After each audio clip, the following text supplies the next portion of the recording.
Assalamualaikum warahmatullahi wabarakatuh. Bismillahirrahmanirrahim. Alhamdulillah nahmaduhu wa nasta'inuhu wa nastaghfiruh wa na'udzu billahi min shururi anfusina wa min sayyiati a'malina man yahdihillahu fala mudilla lahu wa man yudlil fala hadiya lahu. Wa asyhadu an la ilaha illallah wahdahu la syarika lahu wa asyhadu anna Muhammadan abduhu wa rasuluh tsumma amma ba'd. Ikhwah dan juga akhwat sekalian yang insyaallah dirahmati oleh Allah Subhanahu wa taala. Insyaallah kembali kita lanjutkan kajian kita Riyadhus Shalihin insyaallah untuk malam ini. Hadis yang kita bahas adalah hadis yang ke-607 insyaallah.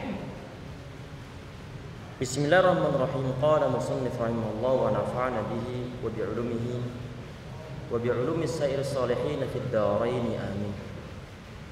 An Abi Rifa'ah Tamim ibn Usaid radhiyallahu anhu qala intahaitu ila Rasulillah sallallahu alaihi wasallam wa huwa yakhutub. Di pertemuan terakhir kemarin yang kita bahas, sekedar untuk mengingatkan pembahasan kita adalah menyangkut masalah ketawaduan Rasulullah sallallahu alaihi wasallam, yang mana beliau kana fi mihnati ahli. Beliau ikut bantu-bantu untuk mengurus rumah tangga beliau, keperluan rumah beliau, termasuk jahit baju, termasuk mungkin kalau seandainya dari riwayatnya menyangkut masalah menyambung tali sandal beliau ataupun urusan-urusan rumah tangga yang lainnya. Muhammad beliau ikut berkecimpung di dalamnya tanpa ada sungkan-sungkan sama sekali. Kemudian di saat azan telah dikumandangkan, beliau langsung meninggalkan pekerjaannya, tidak disibukkan dengan suatu kegiatan. Di saat azan solat telah dikumandang oleh seorang muadzin, artinya di saat kemarin kita sampaikan, di saat dikumandangkan Allahu Akbar, Allah Maha Besar, maka segala hal selain menyangkut masalah solat semua dianggap kecil, sehingga perlu untuk ditinggalkan. Ini kemarin telah kita bahas di pertemuan sebelumnya. Untuk hari ini insyaallah kita bahas tentang hadis yang diriwayatkan oleh sahabat Tamim ibn Usaid radhiyallahu anhu. Ini Tamim ibn Usaid radhiyallahu anhu ini bukanlah Tamim bin Aus Ad-Dari radhiyallahu anhu. Yang mana Tamim Ad-Dari itu berdasarkan hadis yang sangat masyhur, beliau pernah bertemu dengan makhluk yang bernama Jassasa, ataupun sebagian ulama mengatakan bahwa itu adalah Dajjal ataupun Masihud Dajjal. Tamim yang ada dalam hadis tersebut bukanlah Tamim yang meriwayatkan hadis ini. Untuk yang meriwayatkan hadis ini bernama Abu Rafa'ah Tamim bin Usaid. Ada yang mengatakan bin Asad, ada yang mengatakan bin Usaid. Ini beliau adalah sahabat yang pernah diberikan tugas oleh Rasulullah SAW untuk membuat suatu perbatasan antara mana yang masuk dalam area Al-Haram Al-Makki sama di luar Haram. Batas-batas Mekah yang masuk dalam kategori Al-Haram itu diberikan suatu batas. Dari zaman siapa? Berdasarkan riwayat hadis yang sahih, ini adalah dari zaman Nabi Ibrahim alaihissalam. Nabi Ibrahim alaihissalam diberikan petunjuk oleh malaikat Jibril untuk meletakkan batas di mana? Batas antara wilayah Al-Haram. Kan biasanya kalau kita lagi umroh atau lagi haji, kan ada tulisan Bidayatul Haram. Coba sebentar kita tampilkan ini, ada sedikit gambar yang perlu untuk Anda munculkan di sini. Masya Allah.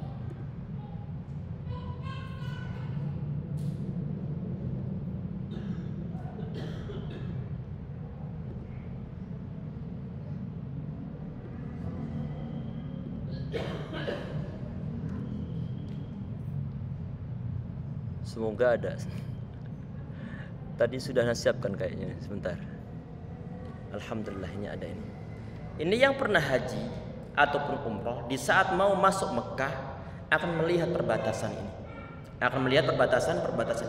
Bidayatu haddil haram, yaitu batas atau permulaan batas tanah haram.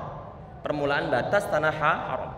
Dari generasi ke generasi, dari zaman Nabi Ibrahim alaihissalam diganti kemudian sampai zaman Rasulullah SAW. Beliau mengutus seorang sahabat untuk memperbarui perbatasan ini. Allah alam zaman dahulu mungkin menggunakan batu atau menggunakan Allah alam. Tetapi setiap periode diperbarui.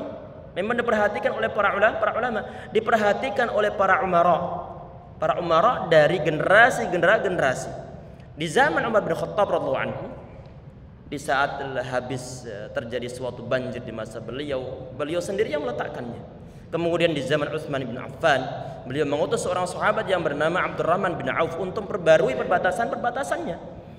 Kemudian di zaman Ali ini susah kita mendapatkan referensinya. Referensinya. Kemungkinan karena mungkin banyak huru-hara di zaman beliau, sehingga masuk batasan tanah haram belum terhandle. Baru kemudian di masa pemerintahan sahabat Muawiyah, kemudian khalifah-khalifah setelahnya, sampai zaman kita saat ini semua adalah tauqifi. Artinya sudah ditetapkan oleh Allah SWT melalui malaikat Jibril yang memberikan pengetahuan, memberikan petunjuk kepada Nabi Ibrahim alaihissalam untuk meletakkan batas-batas tanah haram. Ini kalau kita lihat beda antara mungkin ini yang sebelah sini nih, yang bagian di ujung ini, yang sebelah sono, bukan di sebelah sininya nih. Allahu alam apakah yang sebelah yang paling kelihatan saat ini, apakah ini juga termasuk mungkin peninggalan sebelumnya, batas sebelumnya atau tidak. Tapi yang jelas yang terbaru adalah ini. Dan ini letaknya sudah ditentukan oleh Allah SWT.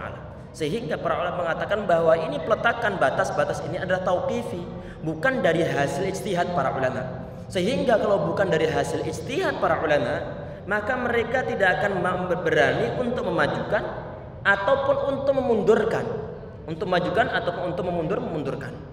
Ini adalah batas tanah haram. Kalau di zaman Nabi Muhammad SAW, beliau mengutus seorang sahabat yang kebetulan meriwayatkan hadis yang saat ini kita bahas, yaitu hadis yang ke-607.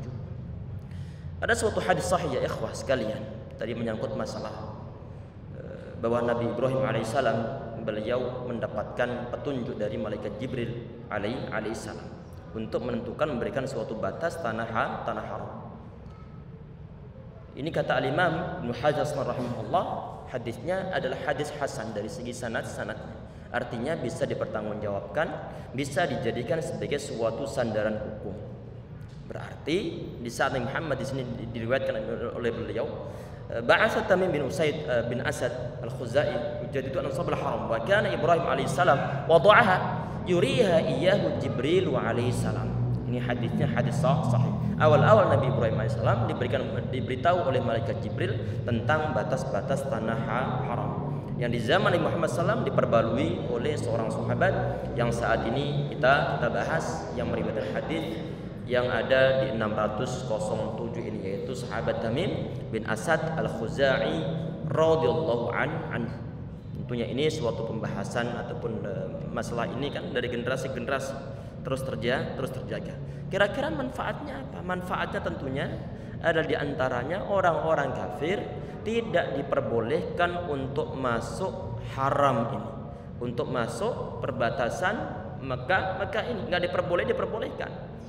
Para ulama sepakat orang-orang kafir tidak diperbolehkan untuk berdomisili di sana, tidak diperbolehkan sama sekali. Ini adalah pendapat dari jumhur ulama, termasuk dalam mazhab Asy-Syafi'i juga enggak memperbolehkan orang kafir, juga mazhab yang lainnya tidak memperbolehkan secara mufakat untuk mereka untuk berdiam diri ataupun untuk berdomisili di Mekah ataupun di perbatasan haram ini. Kemudian kalau nanti misalnya sekedar lewat bagaimana? Jumhur ulama tidak memperbolehkannya. Sedangkan dalam mazhab Abu Hanifah diperbolehkan sekedar untuk lewat ataupun mungkin karena suatu keperluan kemaslahatan tertentu. Artinya di sini ada ikhtilaf pendapat dari kalangan para ulama tentang masalah perbatasan tanah haram ini, termasuk nanti orang kafir boleh tinggal di sana atau tidak. Ada ikhtilaf pendapat dari kalangan para ulama. Tayyib. Kita lanjutkan hadis yang saat kita bahas. Qala, ini sahabat Tamim bin Usaid ataupun Tamim ibn Asad radhiyallahu anhu. Beliau berkata, "Intahaitu ila Rasulillah wa huwa yakhutubu." Aku datang menemui Nabi Muhammad SAW wa huwa yakhutubu, di saat beliau berkhutbah. Ini apakah khutbahnya khutbah biasa ataukah khutbahnya khutbah apa? Ini biasanya kalau dibilang khutbah, biasanya nanti penafsiran para surah itu ada surahul hadis atau para ulama yang menjelaskan suatu hadis. Ini biasanya nanti merujuk kepada khutbahnya adalah khutbah Jumat. Ada sebagian antara ulama mengatakan ini khutbahnya khutbah biasa, sehingga nanti Nabi Muhammad SAW beliau ngekat khutbahnya, kemudian terjadi suatu percakapan. Nanti insya Allah kita kisahkan. Ada sebagian ulama yang lainnya mengatakan bahwa ini khutbahnya adalah khutbah Jumat, cuman memang tema yang dibahas dalam khutbah sama tema yang disampaikan Nabi Muhammad SAW dengan seorang sahabat yang bernama Abu Rifa'ah Tamim bin Usaid ini kebetulan sama. Ada 3 penafsiran. Yang ketiga adalah khutbah Jumat, cuman pemisahnya tidak lama. Setelah Nabi Muhammad SAW beliau balik ke tempat khutbahnya, ke atas mimbarnya, kemudian beliau melanjutkannya. Qala intahaitu ila Rasulillah SAW wa huwa yakhutubu. Ini beliau mengisahkan masa lalu beliau saat bersama dengan Nabi Muhammad SAW.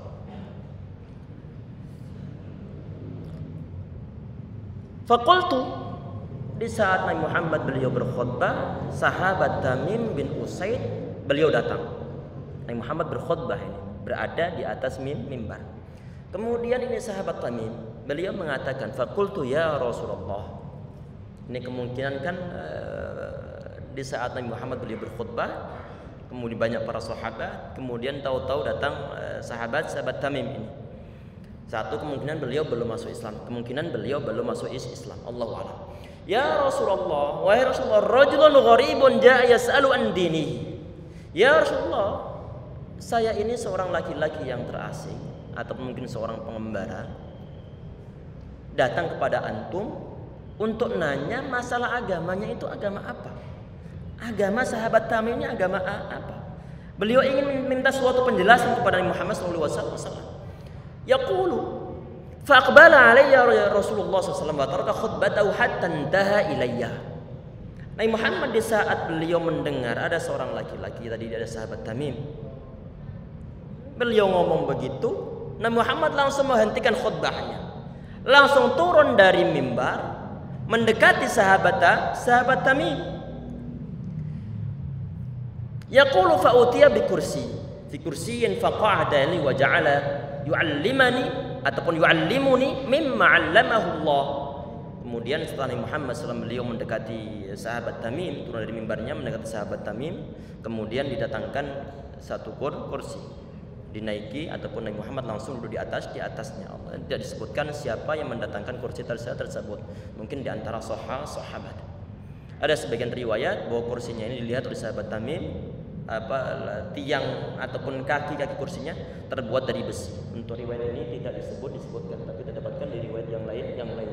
Wa ja'ala yu'allimuni mimma 'allamahu Allah. Kemudian Nabi Muhammad beliau mengajarkan kepadaku tentang apa-apa yang telah Allah Subhanahu wa taala ajarkan kepada Rasulullah. Menyangkut masalah apa? Mungkin menyangkut masalah iman, menyangkut masalah Islam, atau menyangkut masalah sholat, menyangkut masalah taharah, ataupun hal yang lainnya. Kemudian beliau mengatakan begini, ini sahabat Tamim berceritanya. Tsumma ata khutbatahu fa atamna akhiraha. Kemudian Nabi Muhammad setelah selesai dengan sahabat Tamim, beliau balik kembali lagi ke tempat mimbarnya untuk melanjutkan khutbahnya. Ini ya ikhwah sekalian, ini kan seorang laki-laki. Kata beliau, gharibun ja'a yas'alu an dinihi. Rajulun gharibun ja'ala ataupun sa'ala an dinihi. Orang ini laki-laki dalam keadaan terasing. Allahu alam beliau berdomisili di mana. ataupun mungkin beliau keluar datang dari luar Mekah, kemudian datang ke Mekah, datang ke Madinah untuk menemui Nabi Muhammad SAW. Nanya tentang masalah agamanya. Orang yang mengetahui agamanya aslinya adalah orang itu sendiri. Misalnya begini, anak datang kepada antum nih. Agama anak nggak tahu agama anak. Ini adalah sesuatu yang mustahil. Loh, ente kan yang punya suatu keyakinan. Bagaimana mungkin kemudian datang kepada orang lain untuk nanya masalah agamanya apa? Kita posisi ini tidak sedang tebak-tebakan nih. Tidak sedang tebak-tebakan. Tetapi adalah beliau ini sahabat Tamim bin Usaid. Beliau nggak mengetahui agamanya itu apa, nggak yakin dengan agama yang beliau anut selama itu. Sehingga beliau mendatangi Nabi Muhammad SAW untuk berguru, untuk masuk Islam. Kalau seandainya tidak ada tujuan untuk masuk Islam, beliau tidak akan menyebut dengan sebutan ya Rasulullah, wahai Rasulullah. Di saat beliau mengatakan ya Rasulullah, artinya sudah ada bibit keimanan bahwa Nabi Muhammad adalah utusan Allah Subhanahu wa taala. Nabi Muhammad reaksinya bagaimana ya ikhwah sekalian? Beliau langsung turun dari mimbarnya saat khutbah. Ini dijadikan dasar oleh para ulama. Orang-orang, misalnya ada orang kafir masuk masjid, datang di saat khutbah, dan dia pengen masuk Islam, bilang anak ingin masuk Islam. Khotibnya langsung turun dari mimbarnya perlu untuk turun karena kenapa? Islam kan terlebih dahulu ini orang kafir ini. Karena kenapa? Nyawa tidak tahu kapan nanti menjemputnya. Jangan sampai pernah dikisahkan oleh Syekh Khalid As-Sabti rahimahullah. Tapi Allahu alam untuk kejadiannya terjadi di mana? Cuma terjadi di apa? Untuk tokohnya siapa nggak disebut oleh beliau. Cuma beliau menyebutkan bahwa ada orang yang datang ke Islamic Center di Amerika. Orang kulit hitam datang ke Amerika, datang ke Islamic Center untuk masuk Islam. Kemudian dijawab oleh pengurus sana, besok ente datang ke tempat ini lagi untuk persiapan nanti untuk mungkin seremonial ataupun yang lain sebagainya. Besok ente datang. Baru dia berjalan beberapa meter setelah dia ada perkataan besok ente datang, dia ditabrak mobil, langsung mati saat itu. Padahal dia belum masuk Islam. Ini nggak ada jaminan bahwa seorang itu di saat misalnya dia pengen masuk Islam. Kalau orang sudah pengen masuk Islam kan terlebih dahulu suruh baca 2 kalimat syahadat. Untuk masalah sertifikat mu'allafnya atau menyangkut masalah yang lainnya, itu urusan belakangnya. Yang penting Islam kan terlebih dahulu. Iman ini yang penting terlebih dahulu. Untuk masalah khitan nanti bisa diakhirkan di hari berikutnya. Untuk masalah mandi nanti setelah baca syahadat. Yang penting Islam terlebih dahulu. Inilah yang benar berdasarkan hadis ini. Karena Rasulullah SAW beliau langsung turun dari mimbarnya. Untuk apa? Untuk mengislamkan orang ini. Karena laki-laki ini nggak mengetahui dia agamanya apa. Berarti ada sesuatu yang sangat berbahaya seandainya laki-laki ini yang bernama Tamim bin Usaid tidak segera untuk diislamkan. Ini adalah termasuk perkataan ataupun disampaikan oleh Al-Imam An-Nawawi rahimahullah. Beliau menuliskan dalam Syarah Sahih Muslim, beliau mengatakan bahwa qad ittafaqal ulama ala anna man jaa yas'alu an al-iman wa kayfiyat dukhuli fil Islam wajib ijabatu wa ta'limuhu al-fawr.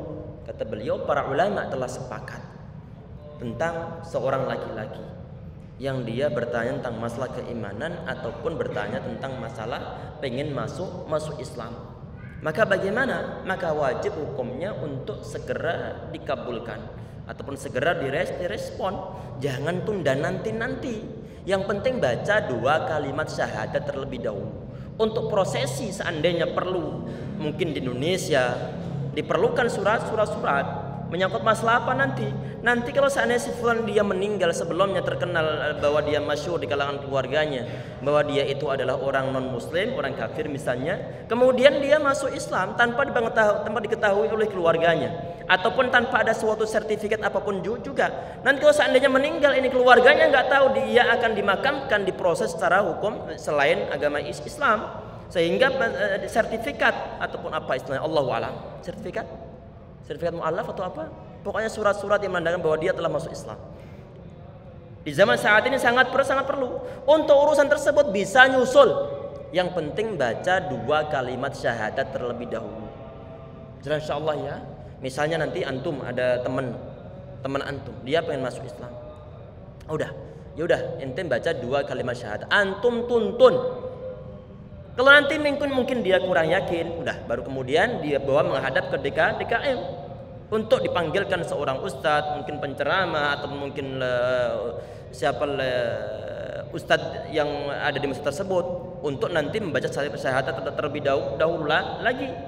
Tapi awal-awal di saat ada teman antum pengen masuk Islam, jangan tunda-tunda, langsung suruh dia baca untuk 2 kalimat syahadat. Selesai urusan, nanti baru kemudian diproses untuk kelengkapannya. Jadi tadi ini Nabi Muhammad SAW beliau menghentikan khutbahnya dan beliau turun dari mimbar beliau, kemudian menuntun laki-laki ini. Beliau ajarkan tentang agama Islam.